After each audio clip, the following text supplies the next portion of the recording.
Olá pessoal, vamos dar continuidade às partes conceituais da disciplina de Programação Orientada a Objetos. A gente vai falar agora sobre encapsulamento. Esse é um dos conceitos mais importantes da orientação a objetos, então espero que fique bem claro para vocês que esse conceito é fundamental. O que é encapsulamento?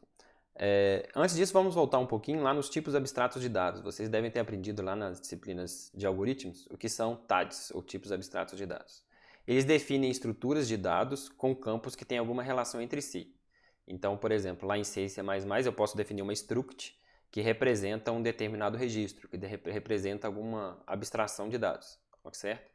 Geralmente a gente define uma struct com os dados e a gente define também as operações sobre esses dados. Então a gente cria funções, né, que operam sobre esses dados, certo? Então, por exemplo, eu posso criar um TAD para representar uma pilha, ou uma fila, ou uma lista, e por aí vai. A struct tem os dados da pilha ou da fila, e a gente tem as funções que permitem empilhar, desempilhar, inserir, remover e por aí vai. Ok? Como eu disse, isso é feito em C e C++ com structs e funções, certo? Bom, mas as structs, elas protegem os dados, certo?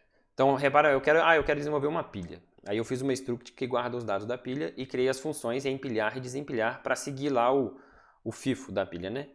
Para seguir a política da pilha. Mas nada impede que alguém acesse diretamente a struct e mexa nos dados, certo? A gente assume que, se eu criei as funções para essa struct, essas funções vão ser usadas, mas a gente sempre tem que pensar, quando a gente pensa que a gente fez, né, se você está fazendo um trabalho da disciplina que você criou a struct, que você criou as funções, você vai usar certinho, né, assim eu espero. Mas a gente tem que lembrar que a orientação a objetos ela é útil principalmente quando a gente pensa em equipes grandes de desenvolvimento.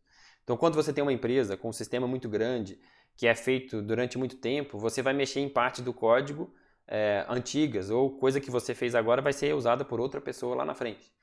E aí, se essa pessoa não usar as funções, se ela acessar diretamente a struct, eu vou estar quebrando o funcionamento da pilha, certo? Então, basicamente, o problema com os TADs são os outros programadores, né? A gente vai ver que igual lá para a gente aprender a dirigir, a gente aprende a direção defensiva, que não basta a gente estar certo, a gente além de estar certo tem que tomar cuidado porque os outros podem fazer coisas erradas. Aqui é como se fosse uma programação defensiva, certo?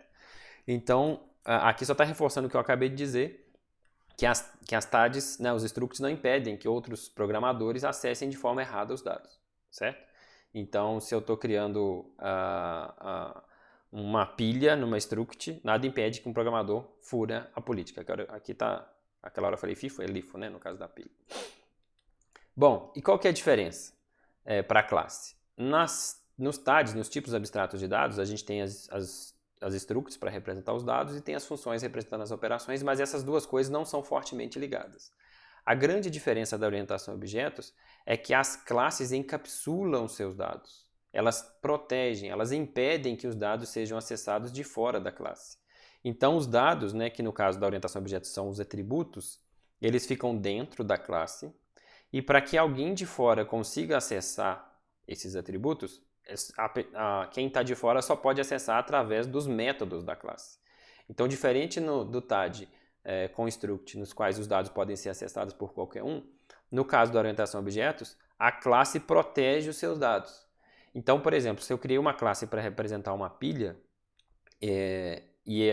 os meus dados estão guardados lá dentro, e o único jeito da pessoa mexer com a pilha é através dos métodos, não tem como nenhum programador furar a política da pilha, a não ser que ele mexa no código, aí é outra história, né? Mas usando a classe, ele não consegue furar a política da pilha, porque ele não tem acesso aos dados, ele tem acesso apenas aos métodos, certo? Então a única forma de acessar ou alterar um dado é através dos métodos definidos pela própria classe. Então ela tem total controle sobre se e como os atributos podem ser alterados.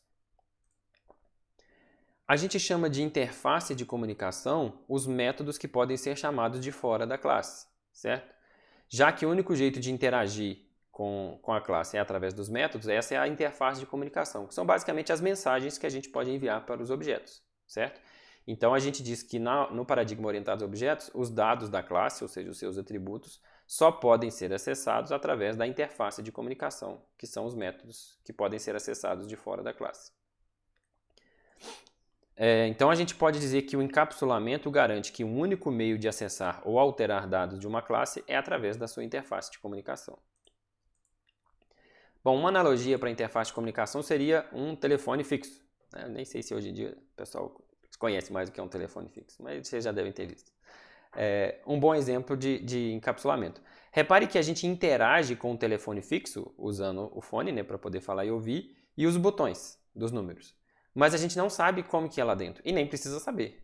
Então lá dentro tem uma parte eletrônica, certo? Uma parte analógica e tal, que faz o telefone funcionar, mas a única coisa que você precisa conhecer para usar um telefone é a sua interface de comunicação, ou seja, como usa os números, como usa o fone.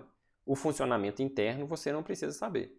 Se você tem um telefone como esse, e de repente alguém abre o telefone, troca tudo lá dentro, mas mantém a interface, ou seja, mantém a mesma capa, o mesmo funcionamento, você vai continuar usando da mesma forma, mesmo sem saber que lá dentro tudo mudou, que a tecnologia lá dentro mudou, ok? Um outro exemplo é um caixa eletrônico. Você vai usar um caixa eletrônico de banco ou um aplicativo de banco no seu celular, a interface de comunicação são as opções que aparecem para você. Então a tecnologia que está por trás ali, como que isso é armazenado, isso não faz diferença. Inclusive pode ser que você acessou o seu aplicativo de banco ontem e você acessou hoje usando a mesma interface, mas lá dentro eles tenham mudado alguma coisa, certo? Isso não tem problema, isso não faz diferença para você, porque você só vai comunicar através da interface de comunicação.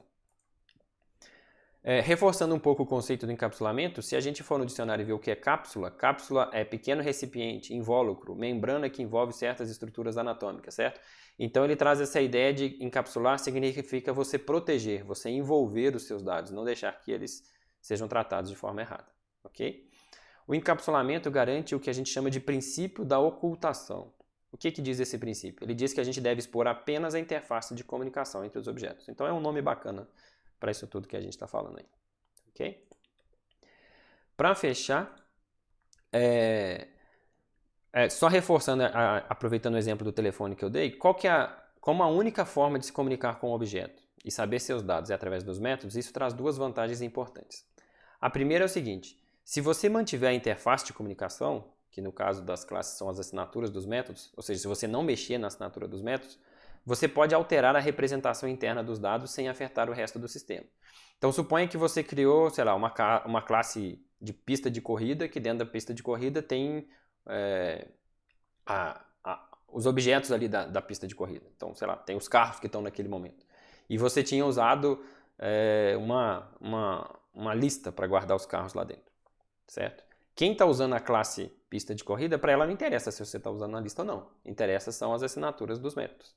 Então, se depois você resolve mudar lá dentro, não, agora em vez de lista eu vou usar um vetor para guardar os carros.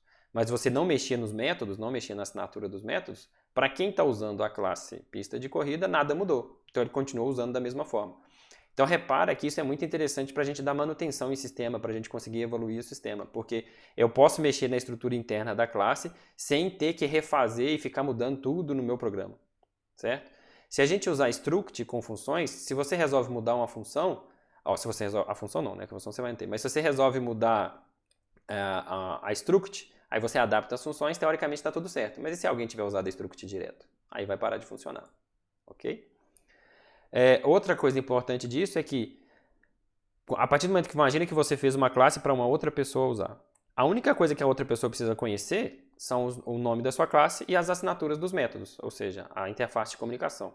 Só, mais nada. Ela não precisa conhecer nada da estrutura interna da classe para conseguir desenvolver usando a sua classe. Inclusive, vocês vão ver mais para frente que, por exemplo, se você quiser usar uma classe que já está pronta em Java, que já está lá na API do Java, basta você ir lá na documentação e ver a documentação da classe dizendo como que cria os objetos e como que usa os métodos. Você não precisa acessar a implementação interna da classe para conseguir usar. Tá ok? Esse conceito, pessoal, de encapsulamento, o princípio da ocultação, interface de comunicação é muito importante. Então, eu sugiro que antes de você ver o próximo vídeo, pare aí, pegue o seu caderno, anote esses conceitos para que fiquem bem claros, né, para que você possa internalizá-los. Tá certo? Por enquanto é isso. Até o próximo vídeo. Até mais.